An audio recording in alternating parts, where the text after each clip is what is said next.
Stocks are in a bull market. What does that mean?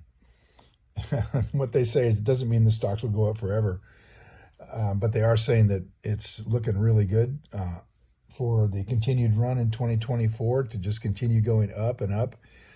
I have a different view of this. Warren Buffett said one of the best indicators of an overpriced market is the Wilshire GDP ratio. When it gets above 120%, it starts to become, as he said, that you're playing with fire. Right now, we're approaching 200% of the price of the market versus gross domestic product, way, way above that marker.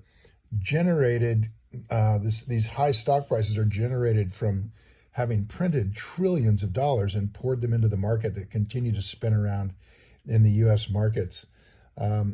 So the question is, at what point does the old rule of a recession every 5 to 7 years and a drop in the market come back to haunt us?